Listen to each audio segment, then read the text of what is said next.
The evidence taken as a whole, including from 2007, suggests the majority of 1950s-born women would not have read and recalled the contents of an unsolicited pensions letter, even if it had been sent earlier.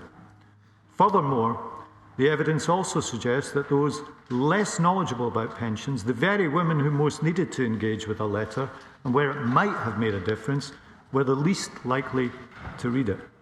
So an earlier letter would have been unlikely to make a difference to what the majority of women knew about their own state pension age.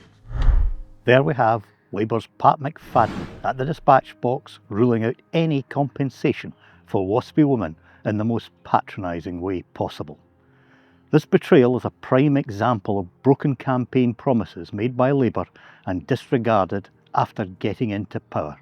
It was good to see it called out by John Swinney at this week's FMQs. I think this is deeply regrettable that there is no compensation going to be in place for the WASPI women.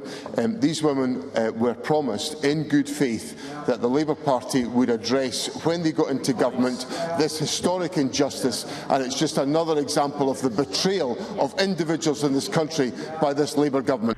Our 50s-born women were impacted by maladministration, and despite spending years demanding this injustice be righted, the Ombudsman's recommendations to compensate those affected have been repeatedly rejected by Labour, despite using the women for photo ops and election promises to right the historic wrong.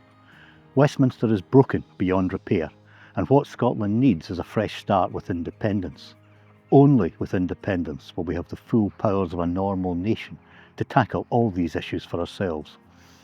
It was good to hear John Swinney's keynote speech this week that puts Scotland's future back in Europe and working with our international neighbours. My fundamental argument today is about the importance of recognising the need for there to be collaboration amongst independent nations who can create stronger common purpose as a consequence of their willing to cooperate together. Taking their own decisions, yes, but cooperating with others on the issues of security, solidarity and prosperity.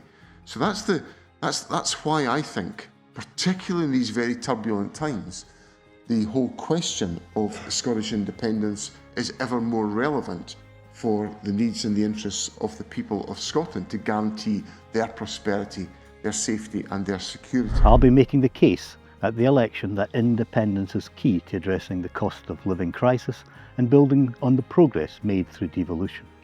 As always, until next week, stay safe and keep making the case for independence.